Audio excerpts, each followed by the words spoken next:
سب سے پہلے آپ سے آ کے آپ کو ایک چھوٹا سا ایکسپیرینس شیئر کرنا چاہوں گا. ایک تو خیر جو آپ کو آن اسکرین دیکھا اور ایک جو چھوٹا سا تاثر یہاں پہ آ کر بنا, ان دونوں کے حوالے سے سب سے پہلے تو آپ کو جو ہے نا, جب ہم نے سننا شروع کیا تو سب سے پہلے جن چیزوں سے متاثر ہوئے وہ آپ کا لہجہ اور آپ کے الفاظ کی ادائیگی تھی, جو کہ ہم سے بہت مختلف تھی. تو آپ کا یہ جو لہجہ ہے یہ یہاں کا تو شاید نہیں ہے جہاں پہ ہم اس خطے میں موجود ہیں.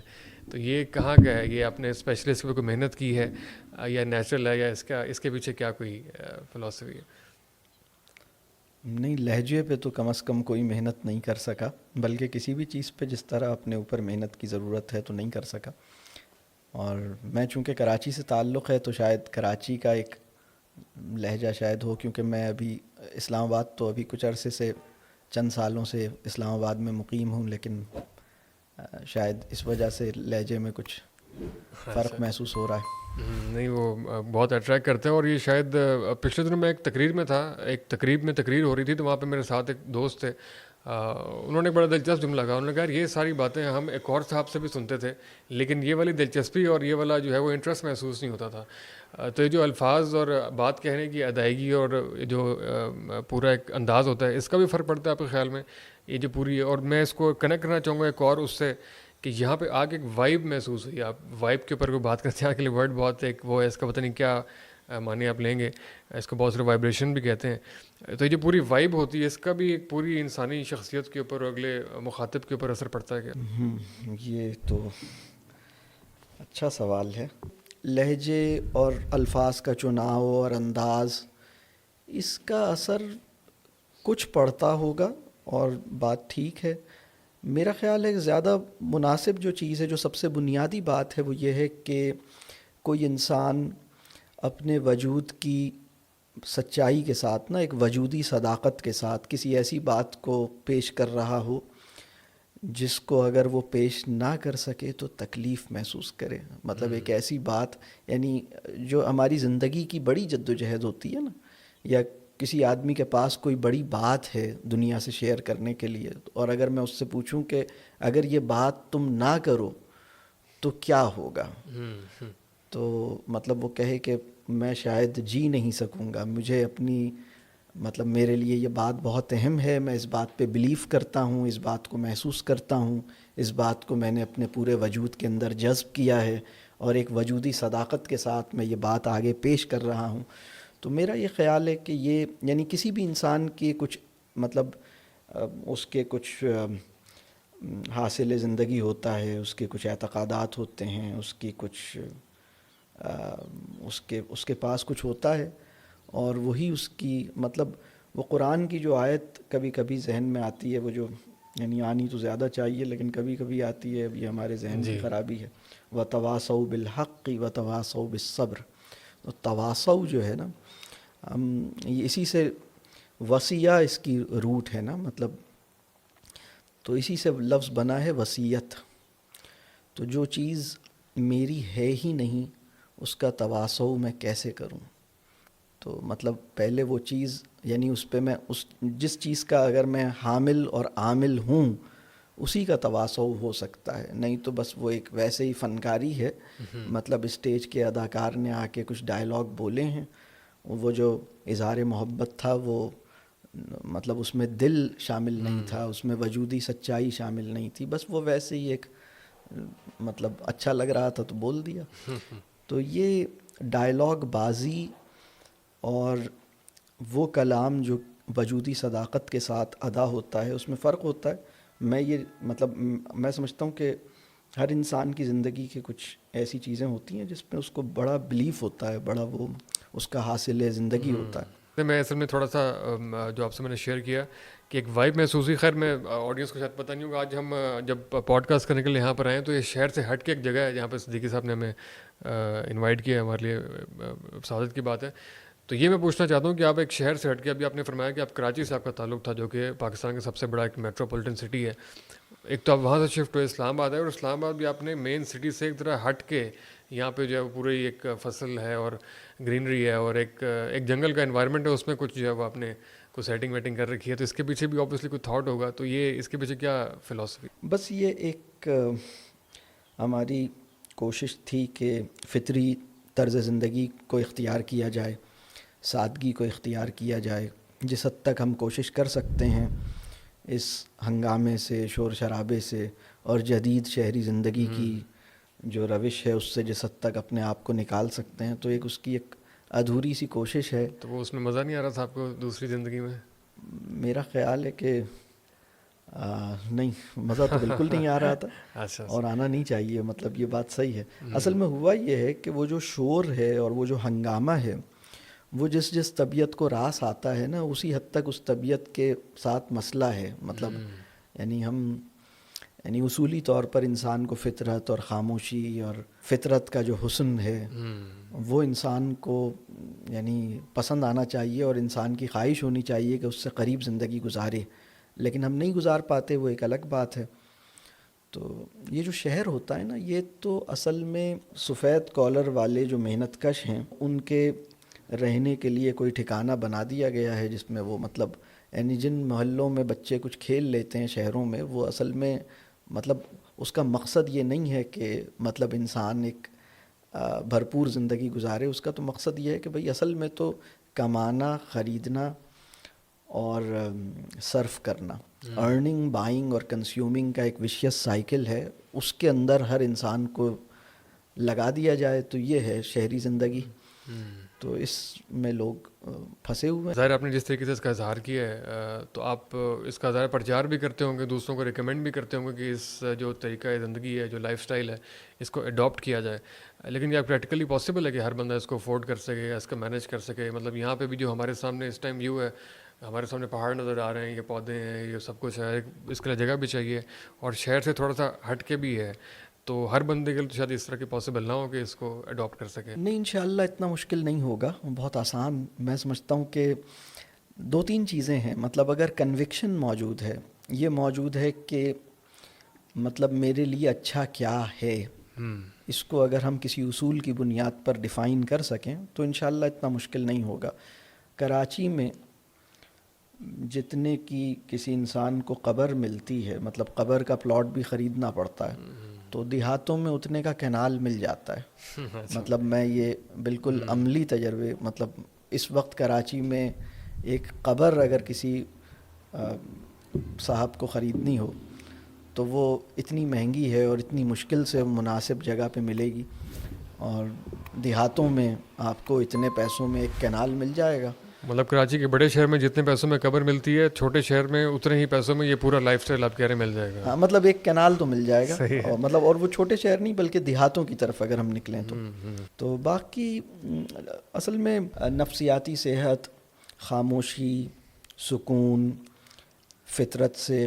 اب جیسے پاکستان ہے, پاکستان میں سورج نکلتا ہے, ہم سورج کا پاکستانیوں نے جو سب سے بڑا استعمال سیکھا ہے وہ یہ ہے کہ سولر پلیٹس اس کے آگے رکھ دی جائیں اور سورج کی شعاؤں کو گرفتار کر کے ہم اپنے مطلب بجلی پیدا کریں اور پھر لائف سٹائل اپنا وہی مطلب.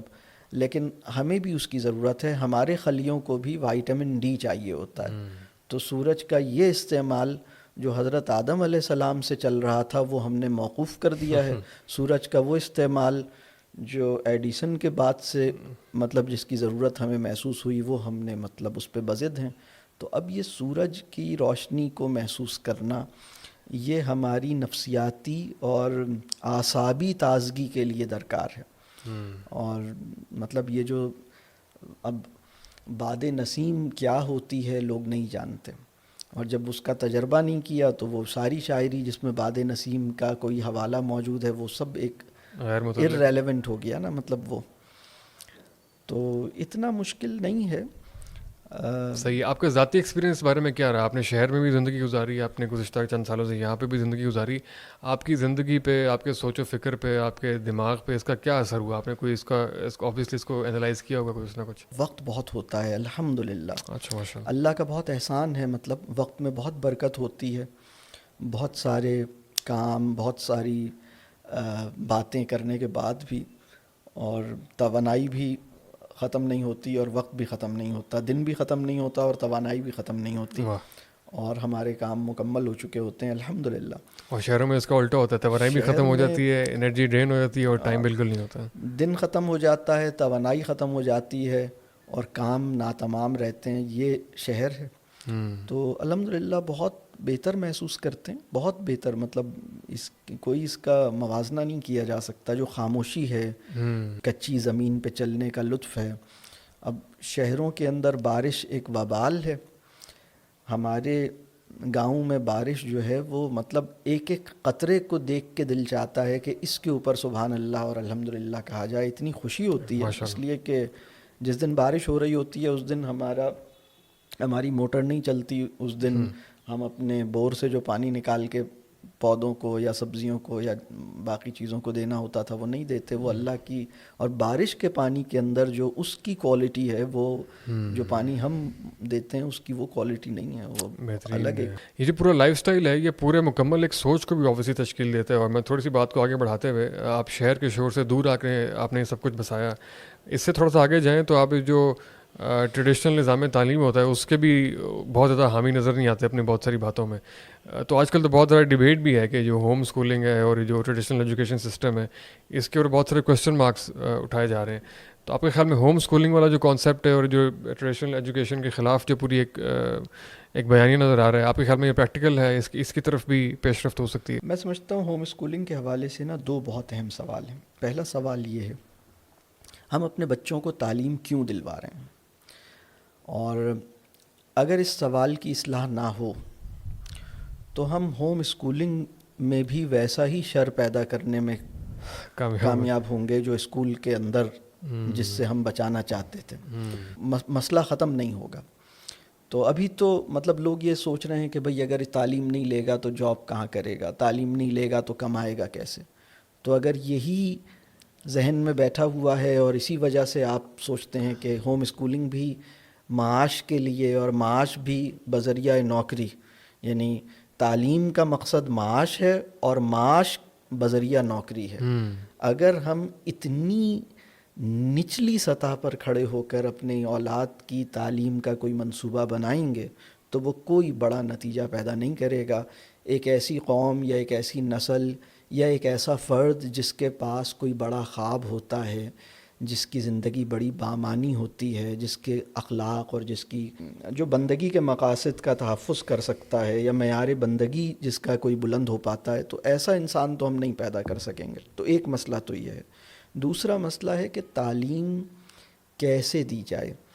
تو اس حوالے سے بھی یعنی اسکولوں سے ہمارے یعنی وہ لوگ جو ہوم اسکولنگ کر رہے ہیں، اگر ان سے ایک سوال کیا جائے کہ آپ کو اسکولوں سے یا موجودہ تعلیمی نظام سے سب سے بڑی شکایت کیا ہے، تو وہ جو شکایت بیان کرتے ہیں وہ بڑی مطلب ثانوی سطح کی ہے. مطلب میرے بچے کو پیچھے بٹھا دیا تھا، میرے بچے کے نمبر کم آئے. مطلب اصل شکایت کیا ہے؟ تو کوئی بڑی یعنی جو شکایت اصول کی سطح پر اور بنیادی نوعیت کی ہونی چاہیے، اس درجے کی شکایت یا اس درجے کا تعلیمی نظام سے اختلاف، یہ مطلب اس وقت بہت سے لوگوں کے پاس نہیں ہے. اور اس میں یہ بات عرض کروں کہ وہ انسان جس کو موجودہ معاشی نظام کے اندر کوئی مسئلہ نظر نہیں آتا اور تعلیمی نظام میں مسئلہ نظر آتا ہے، اسے اصل میں تعلیمی نظام میں بھی مسئلہ نظر نہیں آتا.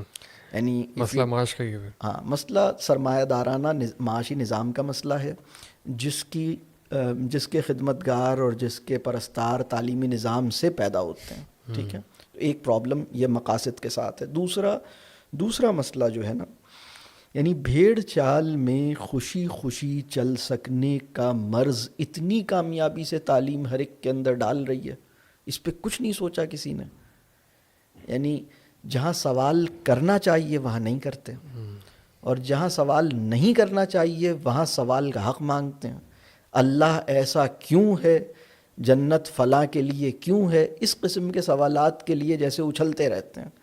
لیکن وہ سوال جو مقصد زندگی کا سوال ہے، یا وہ سوال یعنی میری زندگی کیسی ہے اور کیسی ہونی چاہیے، یہ سوال جدید تعلیم یافتہ آدمی کے دماغ میں پیدا نہیں ہوتا. لیکن وہ اعتقادات جس کی بنیاد پر میری زندگی کی معنویت زندہ ہے، اس پر سوال داغنے کی ایک بےتابی موجود ہے. تو ایک عجیب سی اچھل کود ہے. اور میں یہ سمجھتا ہوں کہ ہمارے تعلیمی نظام کے جو مسائل ہیں، مطلب اس میں جو تعلیمی نظام کا جو منہج ہے نا، یا جو ایک طریقہ کار یا فریم ورک، اس کے ساتھ بھی پرابلم ہے. مطلب اگر اس طریقہ تعلیم سے اور اس نظام سے اگر قرآن اور صلاۃ کی بھی تعلیم دی جائے گی تو بھی یہ کوئی بڑا نتیجہ پیدا نہیں کر سکے گی. پھر یعنی اس کی وجہ یہ ہے کہ یہ تعلیمی نظام نظر آ سکنے والی تبدیلی کو ہی مقدم رکھتا ہے. دل ہوتا ہے، نیت ہوتی ہے، شعور ہوتا ہے، اس کے اوپر کوئی کام کرنے کی ضرورت ہے تو نہیں. مطلب تم 3 گھنٹے کے اندر امتحانی کاپی پہ ہماری سمجھ میں آ سکنے والے جواب کو اگر لکھ سکو گے تو ہم مانیں گے کہ تمہیں کچھ آتا ہے. تو بھائی یہ کتنی یہ آپ کی نااہلی ہے کہ آپ اس انسان کو تسلیم کرنے کے لیے اس ضد کے اوپر کھڑے ہو گئے. یعنی اصل میں تو انسان اس سے بہت اوپر ہے نا. مطلب کیا، یعنی کسی بھی عاقل آدمی سے دنیا میں یہ پوچھئے کہ مطلب ہم کسی انسان کے بارے میں ایک حتمی ججمنٹ دے دیں. ایک بچہ تعلیمی نظام میں کسی امتحان میں اپیئر ہوتا ہے، اس بچے سے دنیا نے کیا سلوک کرنا ہے اس کا فیصلہ ایک ہنسا کرتا ہے، ایک گریڈ کرتا ہے، ایک حرف کرتا ہے کہ جناب ان صاحب کو سی ملا تھا، لہٰذا ان کی عزت بالکل نہ کیجیے، ان کو بالکل فضول سمجھیے، یہ معاشرے کا کچرا ہیں، انہوں نے سی اٹھایا ہے. اب یہ سی کیسے انہیں ملا تھا؟ تو ایک اجنبی نے ایک کاغذ پر چند حروف اور چند حاشیوں کی بنیاد پر ان صاحب کو سی دیا تھا، جس کے بارے میں وہ جو اجنبی ہے اسے نہیں پتا کہ میں جس کو سی دے رہا ہوں وہ ہی ہے یا شی ہے، اور وہ کس اسٹیٹ آف مائنڈ میں ہے، اور وہ یہ جو بات کر رہا ہے مطلب غالب کے بارے میں اس نے جس قصیدے کو لکھا ہے وہ غالب اسے واقعی پسند بھی ہے یا نہیں ہے تو اس کے بارے میں نہیں پتا. ماں کی عظمت پر جو مضمون ان صاحب نے اسلامیات کے پرچے میں دیا ہے، ان کی ماں ان سے خوش بھی ہیں یا نہیں ہے اس کے بارے میں مجھے نہیں پتا. تو اب ایک آدمی کو اسلامیات میں نے اے دے دیا، ممکن ہے وہ جہنم کے راستے پہ جا رہے ہوں. ایک صاحب کو میں نے اسلامیات میں ڈی دے دیا، ممکن ہے وہ جنت کے دروازے پہ کھڑے ہو کر مجھے یعنی مجھے ذرا وہ کریں. یعنی یہ جو سارا پرابلم ہے نا تعلیمی نظام کا، یعنی جبری نصاب ہے، جبری تدریس ہے، مشروط تکریم ہے. مطلب نمبر لاؤ گے تو ہم تمہیں کچھ سمجھیں گے، تمہاری تم نے بات نہیں مانی، تم نے ہوم ورک نہیں کیا، تمہارے نمبر نہیں آئے تو ہم سیدھا تمہاری عقل پہ شک کریں گے. اور اگر تم نے اس طرح سے نہیں چلے اور نہیں رہے تو ہم تمہاری نیتوں پہ شک کریں گے. تو یعنی جہاں اخلاق اور کردار کی تعریف رویوں کے مہذب ہونے تک محدود ہو جائے نا. رویہ تو راشی کا بھی رویہ اچھا ہو سکتا ہے، رویہ تو ہمارے وطن کے بڑے بڑے سیاستدانوں کا بھی رویہ اچھا بھی ہو سکتا ہے، خراب بھی. رویے کی بنیاد پر اخلاق اور کیریکٹر کسے کہتے ہیں اس کا کوئی تصور نہیں ہے. شعور کی افزائش کیسے ہوتی ہے اس کا کوئی تصور نہیں ہے. ہمیں کچھ اور یعنی اگر اسی فریم ورک کو ہم امپلائے کر کے اگر ہم کوئی اللہ کا انسان مطلوب بھی اگر اسی فریم ورک کے ذریعے بنانے کی کوشش کریں گے تو بھی اللہ کا انسان مطلوب تیار نہیں ہو سکے گا. بالکل ایسی آپ نے بڑے زبردست طریقے سے پورا اس کا بیان کیا ہے، اس کا مقصدیت کیا ہونی چاہیے، وہ سب کچھ بڑے اچھے طریقے سے نقطہ واضح ہوا. لیکن ایک اسپیسیفک اگر میں ذرا سوال کر پاؤں کہ اس کا جو حل پیش کیا گیا موسٹلی کہ ہوم اسکولنگ، اس کے اندر آپ کو نہیں لگتا کہ ہوم اسکولنگ کے اندر آپ ایک بچے کو معاشرے سے کاٹ کر، جہاں پہ کمپٹیشن نہیں ہے، جہاں پہ اس کی ڈیلی ڈیلنگ نہیں ہے، جہاں پہ اس کو معاشرے سے کوئی اس کے دیگر فیلوز سے جو ہے وہ جب کمپٹیشن اور سوشلائزیشن نہیں ہو رہی تو اس کے اندر کچھ کمی رہ جاتی ہے اس کے نتیجے میں، آئسولیشن کے نتیجے میں؟ اچھا، یہ اچھا سوال ہے. اصل میں ہوم اسکولنگ جو ہے وہ اسکولنگ ایٹ ہوم نہیں ہے. یعنی ہوم اسکولنگ کے بھی کئی مسلک اس وقت وجود میں آ چکے ہیں. اچھا. یعنی ہوم اسکولنگ کا ایک مسلک وہ ہے جو اسکول ہی کی ایک انفرادی سطح پر ایگزیکیوشن ہے. جو کچھ اسکول تمہارے ساتھ کرے گا اب ہم گھر پہ رکھ کے تمہارے ساتھ وہی سب کچھ کریں گے. مقاصد کے پیش تو وہ مقاصد بھی وہی ہیں، طریقہ کار بھی وہی ہے، اور اسی امتحان کی تیاری ہے جو اسکول کے امتحان کی تیاری ہوتی ہے. بالکل اسی طرح. نمبر پوجا اگر میں نے نہیں چھوڑی تو میں یعنی وہی حرکتیں کر رہا ہوں. اور یہ بالکل ہمارے تعلیمی نظام کی بہت بڑی دیوی کا نام ہے انگریزی زبان. تو اس انگریزی زبان کی پوجا، پھر نمبروں کی پوجا، تو یہ سب چیزوں سے جیسے ہمیں مطلب تائب ہونا پڑے گا اور اس کی سچی توبہ کرنی پڑے گی اور اللہ سے معافی مانگنی پڑے گی کہ میں نے اپنی اولاد کے لیے مطلب نمبر وغیرہ یعنی جس کو لقد خلقنا الانسان فی احسن تقویم کو میں نے اس طرح کیا. تو ایک مسئلہ یہ ہے. اور اصل میں اسکول سے نکلنے والا انسان بھی معاشرے کے لیے مطلب کوئی یعنی معاشرے میں بامعنی زندگی گزارنے کے قابل نہیں ہوتا. یعنی یہ جو سوال آپ کا ہے نا کہ اگر ہم گھر پہ رکھیں گے تو وہ معاشرے میں کیسے جیے گا, تو جناب وہ معاشرے کے اندر بھیڑ بن کر ہی چلنے کے قابل ہوتا ہے. معاشرے میں ایک یعنی اخروی اور دنیاوی سرخروئی کے قابل تو تعلیمی نظام سے بھی پیدا نہیں ہو رہا, اور ہوم اسکولنگ سے پیدا ہو تو اس کے لیے کچھ چیزیں کرنی پڑیں گی. ایک بات تو یہ ہے کہ ہوم اسکولنگ کے اندر ہم دو بنیادی کمپوننٹس ہیں جن کو سمجھنا چاہیے. ایک ہے کسی بچے کا خود سے کچھ سیکھنے, سمجھنے, سوال کرنے, self initiated inquiry, self learning, self directed learning یا ایکسپیرینشل لرننگ, اس کا ایک پوٹینشل ہے ہر انسان میں. وہ مشاہدہ کرتا ہے, تجربہ کرتا ہے, اپنے ذہن سے سیکھتا ہے. یعنی ہر بچہ یہ چاہتا ہے کہ وہ ہر وقت کچھ نہ کچھ سیکھے, لیکن وہ یہ نہیں چاہتا کہ اسے ہر وقت کچھ نہ کچھ سکھایا جائے. اس میں فرق ہے.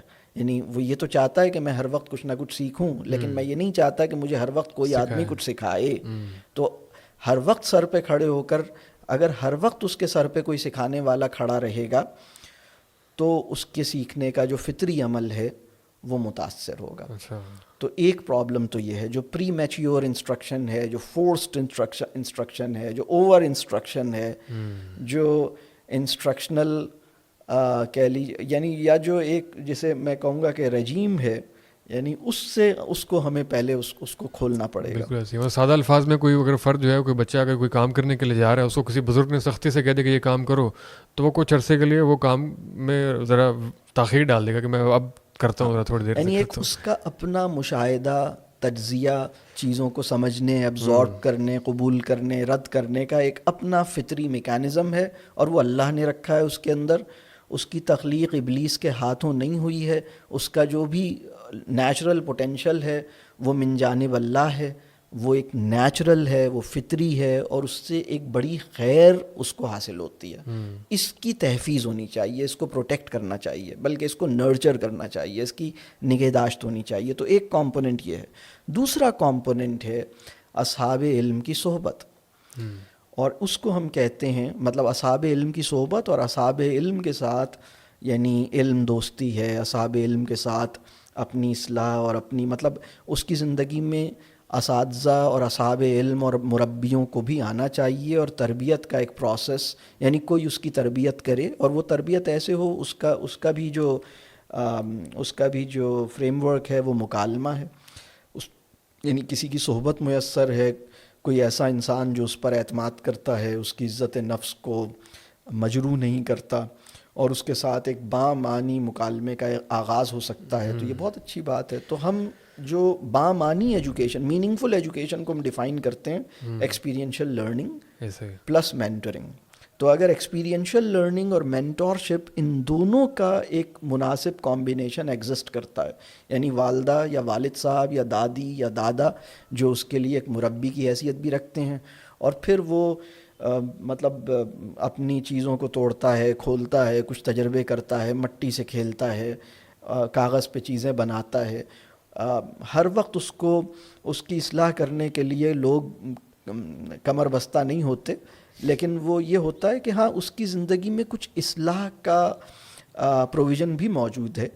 کوئی اس کی زندگی میں ایسا ضرور ہے جو اسے بتاتا بھی ہے, اس سے پوچھتا بھی ہے, اور اس کو روکتا بھی ہے, لیکن ایسا اپنے جائز مقدار میں ہوتا ہے, اپنے مناسب تناسب میں رہتا ہے. مطلب یہ ایسا نہیں ہے کہ مطلب اس کو بتانے, روکنے, ٹوکنے کا عمل اس کی جو سیلف انیشیٹڈ انکوائری ہے اس کو سپریس کرنے کی ریزن نہیں بنے. تو یہ جو سمجھ ہے یہ بنیادی بات ہے. مطلب ایسے ہی آپ نے بڑا دلچسپ ورڈ یوز کیا عزت نفس کا. تو آپ کے خیال میں جو عزت نفس کو مجروح نہ کرنے کا یہ جو ایک بڑا نازک سا اور نزاکت والا عمل ہے, اس کا ہمارے یہاں خیال رکھا جاتا ہے خاص طور پہ بچوں کے سامنے یا بچوں کے ساتھ؟ اس کی تو بھی بہت زیادہ میرے خیال سے نارملائز نہیں ہوا بچوں کی عزت نفس کو مجروح نہ کرنا. نہیں ہوا, بالکل نہیں ہوا. اور اس کی بہت بڑی وجہ یہ ہے کہ ہمارے معاشرے میں جائز بنیادوں پر خود کو مکرم سمجھنے کا تجربہ ہمارے معاشرے میں جو بالغوں کی آبادی اور اکثریت ہے ان کو حاصل نہیں ہوا. یعنی وہ ناجائز بنیاد, اپنے آپ کو اہم سمجھنے کی کسی ناجائز وجہ کے ساتھ تو کھڑے ہیں. یعنی انگریزی کی بنیاد پر اپنے آپ کو اہم سمجھتے ہیں, تنخواہ کی بنیاد پر اپنے آپ کو اہم سمجھتے ہیں, سوشل میڈیا پہ تصویر ڈالی تھی صبح سے شام تک 40 لوگوں نے ٹھینگا دکھا دیا اس پر, تو اس پہ اپنے آپ کو اہم سمجھتے ہیں. ارے بھائی تم اپنے آپ کو کیوں اہم سمجھتے ہو؟ اس کی جائز وجہ چونکہ ان کے اپنے پاس نہیں ہے.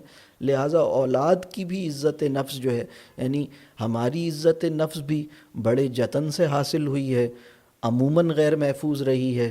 اپنے آپ کو جنوانے اور منوانے اور اہمیت کے مطلب ضروری احساس پہ کھڑے ہونے کے لیے ہم نے کچھ ناجائز سہارے, مطلب جیسے کتنی تکلیف دہ حقیقت ہے نا کہ انگریزی بولنے کے جو ناجائز فائدے ہم سب نے سمیٹے ہیں, اللہ اس پہ معاف کرے ہمیں. مطلب یعنی یہ کتنی شرمناک بات ہے کہ ایک انسان اپنی زبان میں بات کرتا ہے تو اس کو وہ عزت حاصل نہیں ہوتی, اور انگریز کی زبان میں 2-4 جملے بولتا ہے تو سب متوجہ ہو جاتے ہیں. تو ایسے معاشرے میں بچے کی عزت نفس کیسے سلامت رہے؟ مطلب یعنی مولوی صاحب بھی اب لوگوں کا لباس دیکھ کر ان کی طرف متوجہ ہو رہے ہیں. تو یہ جو صورتحال پیدا ہوئی ہے یہ بڑی خطرناک صورتحال ہے. مطلب یہ اللہ تعالیٰ ہمیں معاف کرے. آپ نے کہا کہ تنخواہ کی بنیاد کے اوپر جو ہے وہ عزت, اس سے ہمارا تھوڑا ٹاپک چینج ہو جائے گا. اگر آپ نے کچھ ایڈ کرنا ہو تو پچھلی بات میں ضرور کیجیے گا.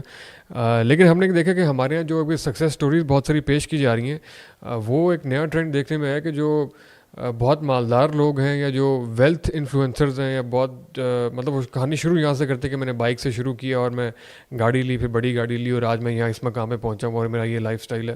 تو ویلتھ انفلوئنسرز ہیں وہ بہت زیادہ دیکھنے کے اندر آ رہے ہیں. تو ایک کامیابی کا معیار بھی آپ کے خیال میں کافی حد تک بدل گیا شاید ہماری یوتھ کا؟ جی, کامیابی کا معیار 1400 سال پہلے رسول اللہ صلی اللہ علیہ وسلم نے اس کی اصلاح فرمائی تھی.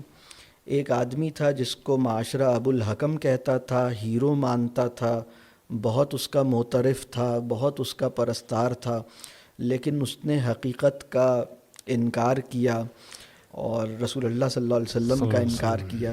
تو رسول اللہ صلی اللہ علیہ وسلم نے اس کو ابو الحکم سے ابو جہل کا مطلب, یعنی جب معاشرے کی اصلاح ہو گئی نا کہ بڑا آدمی کون ہوتا ہے اور کس بنیاد پر ہوتا ہے, تو اس آدمی کا نام پھر ابو جہل پڑ گیا. ابو جہل کوئی معمولی پروفائل کا آدمی نہیں تھا. عہد حاضر میں اگر کوئی آدمی ہمیں ملے جس کا وہی پروفائل ہو جو ابو جہل کا, ابو جہل کوئی بالکل ہی ماٹھا تھا کیا؟ مطلب یہ سوال ہے. مطلب یعنی بالکل نکما نہیں تھا, ماٹھا نہیں تھا, کن ذہن نہیں تھا. یعنی اس کی مطلب اس کے پاس بھی اچھے خاصے فنون تھے, اس کے پاس بھی اچھی خاصی مہارتیں تھیں, اچھی خاصی اس کی بھی کچھ صلاحیتیں تھیں, ایک اسکل سیٹ تھا, اس کا ایک پروفائل تھا, اور سوسائٹی اس پروفائل کو مطلب ریکگنائز کرتی تھی. عہد حاضر میں ہمارا جو تصور کامیابی ہے, بڑا آدمی کون ہے؟ جس کے پاس مال زیادہ ہے یا جس کے اخلاق بڑے ہیں, جس کے لیے قربانی دینا, جس کے لیے کسی بڑے کاز کے لیے اپنی مطلب آخری درجے کی کمٹمنٹ کو نبھا سکنا, یعنی ایسا آدمی اصل میں بڑا ہوتا ہے. اور مطلب اس کا کاز بھی کسی الہامی ہدایت سے منور ہو کے متعین ہوتا ہے, اور جب اس کے پاس ایک کاز آ جاتا ہے تو اس سے وہ اپنی آخری حد تک کمٹمنٹ نبھاتا ہے. تو اس آدمی کو ہماری ایمانی تناظر میں بڑا آدمی کہتے تھے. تو اب تو وہ بڑا آدمی مطلب اب تو ہم عہد حاضر کے ہر ابو جہل کو مسلمان بڑا آدمی سمجھ کے پیچھے بھاگے چلے جا رہا ہے. تو یہ تو مطلب سوال بنتا ہے, مطلب یہ تو بہت اہم بات ہے. اللہ کرے کہ اس میں ہماری مطلب